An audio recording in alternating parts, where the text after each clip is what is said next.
শোনেন, আল্লাহ পাক রব্বুল আলামিন কোরআনুল কারীমের 51 নম্বর সূরা সূরাতুল আযারিয়াতের 56 নম্বর আয়াতের ভিতরে আল্লাহ তাআলা ডাক দিয়ে বলতেছেন, ওয়ামা খালাকতুল জিন্না ওয়াল ইনসা ইল্লা লিয়াবুদুন। আমি মানুষ এবং জিন জাতিকে সৃষ্টি করেছি একমাত্র শুধুমাত্র কেবলমাত্র আমি আল্লাহ আমার ইবাদত বندী করার জন্য। কার ইবাদত বندী করার জন্য?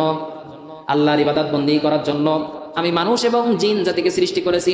এবার আপনার আমার প্রশ্ন থাকতে পারে, হুজুর এবার আপনি একটু বলেন আমরা কোথায় কোথায় আল্লাহর ইবাদত বندী করব? আল্লাহ তাআলা তাও আপনার এই কথার উত্তর দিয়ে দিচ্ছেন। আল্লাহ তাআলা সূরা আনকাবুতের ভিতরে ডাক দিয়ে বলেন, ইয়া ইবাদিয়াল্লাযীনা আমানু ইন্না আরদি ওয়াসিআতুন ফাইয়ায়া ফা'বুদুন।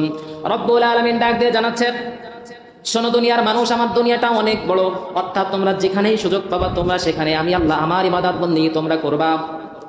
তাহলে এক নম্বর প্রশ্ন, এখন আপনি প্রশ্ন করতে পারেন কেন আল্লাহর ইবাদত বندী করব? একটা প্রশ্ন থাকতে পারে না আমাদের, যে আমরা কেন আল্লাহর ইবাদত বندী করব?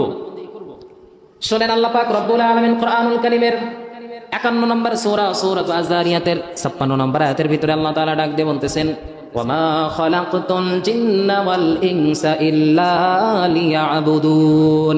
আমি মানুষ এবং জিন জাতিকে সৃষ্টি করেছি একমাত্র শুধুমাত্র কেবলমাত্র আমি আল্লাহ আমার ইবাদত বندী করার জন্য। কার ইবাদত বندী করার জন্য? আল্লাহর ইবাদত বندী করার জন্য আমি মানুষ এবং জিন জাতিকে সৃষ্টি করেছি। এবার আপনার আমার প্রশ্ন থাকতে পারে, হুজুর এবার আপনি একটু বলেন আমরা কোথায় কোথায় আল্লাহর ইবাদত বندী করব? আল্লাহ তাআলা তাও আপনার এই কথার উত্তর দিয়ে দিচ্ছেন। আল্লাহ তাআলা সূরা আনকাবুতের ভিতরে ডাক দিয়ে বলেন, ইয়া ইবাদিয়াল্লাযীনা আমানু ইন্না আরদি ওয়াসিআতুন ফাইয়ায়া ফা'বুদুন।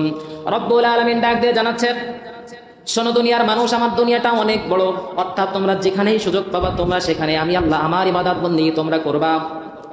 তাহলে এক নম্বর প্রশ্ন করলাম যে আল্লাহ কেন আপনার ইবাদত বندী করব? আল্লাহ বলে দিলেন তোদেরকে আমি সৃষ্টি করেছি আমার ইবাদত বندী করার জন্য। 2 নম্বর প্রশ্ন করলাম, আল্লাহ কোথায় কোথায় আপনার ইবাদত বندী করব? আল্লাহ তাআলা তাও বলে দিলেন দুনিয়ার ভিতরে যেখানেই তুমি সুযোগ পাইবা সেখানেই আমার ইবাদত বندী তোমরা করবা। এবার আরেকটা প্রশ্ন আল্লাহর কাছে করি, আল্লাহ মানলাম আপনার ইবাদত বندী যেখানেই সুযোগ পাবো সেখানেই করব, এবার আপনি আমাদেরকে একটু টাইম মেনটেন করে দেন কতক্ষণ পর্যন্ত আপনার ইবাদত বندী করব। আল্লাহ তাআলা তার উত্তর দিয়ে দিচ্ছেন, ওয়া'বুদ রাব্বাকা হাত্তা ইয়াতিয়াকাল ইয়াকিন। নিশ্চিত মৃত্যু আসার আগ পর্যন্ত তোমরা তোমার রবের ইবাদত বندگی করো। অর্থাৎ আপনার আমার জীবনের শুরু থেকে মৃত্যুর আগ পর্যন্ত রবের ইবাদত বندگی আপনার আমার করতে হবে। এর থেকে বোঝা যায় আপনার আমার প্রত্যেকটা সেকেন্ড, প্রত্যেকটা মিনিট, প্রত্যেকটা ঘন্টা, প্রত্যেকটা দিন, প্রত্যেকটা মাস, প্রত্যেকটা সপ্তাহ, পুরা জিন্দেগিটায় যার ইবাদত বندگی করতে হবে তিনিই হলেন আল্লাহ।